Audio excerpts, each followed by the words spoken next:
पहले पार्ट में देखा कि रायस्तार गहरी नींद में था। तभी उसे सपना आता है। सपने में वही लड़की आती है जिसकी मौत हुई थी। वो खून से लथपथ थी, आंखों में आंसू और होठों से निकली बस एक बात, भैया मुझे क्यों मारा? मैं रिमी हूँ, तेरी रिमी। रायस्तार नींद से चीख कर उठता है। रिमी नहीं। रेस्टार की सांसें तेज थी। उसकी आंखों में डर और पछतावे की लकीरें साफ दिख रही थी। नहीं, मैंने उसे नहीं मारा। मैंने कैसे मार दिया? ये सपना था या सच्चाई? वो खुद से सवाल करता है, पर कोई जवाब नहीं मिलता। अगले दिन रेस्टार उसी दुकान की तरफ गया जहाँ रिमी पहले दिखाई दी थी। लेकिन जैसे ही वो दुकान के पास पहुंचा, अचानक चारों ओर गहरा धुआं फैल गया। धुआं छंटा और लड़की गायब थी। वही चेहरा, वही आंखें, वही मासूमियत। ये कैसे हो सकता है? वो मरी नहीं थी तो फिर मेरे सपने में क्यों आई थी? रायस्तार की आंखों में फिर से डर उतर आया। तभी वो दुकान में जाता है और वो जैसे कुछ देखा तो वहाँ से निकल जाता है। वो अपने घर जाके अपने वही भाई को कॉल करता है जो 20 साल पहले मिला था। वो था कालू।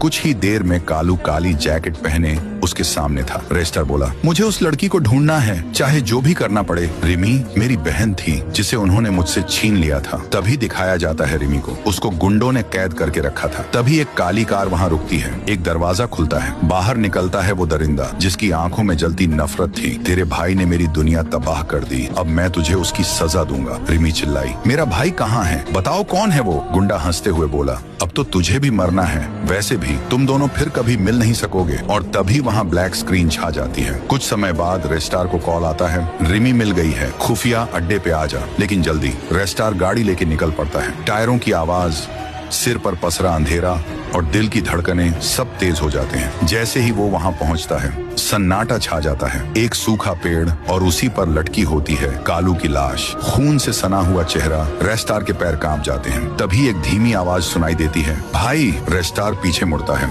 वही रिमी, खून से लथपथ, फटी आंखें और जली हुई स्किन। मैं रिमी हूँ, तुम्हारी रिमी। और वो अचानक हवा में उड़ती है और गायब हो जाती है। तभी जोर की चीख और रेस्टार की आंख खुल जाती है। वो अपने कमरे में था, पसीने से भीगा हुआ, पर उसके हाथ पर खून लगा था और दीवार पर वही शब्द खून से लिखा था, मैं लौटूंगी।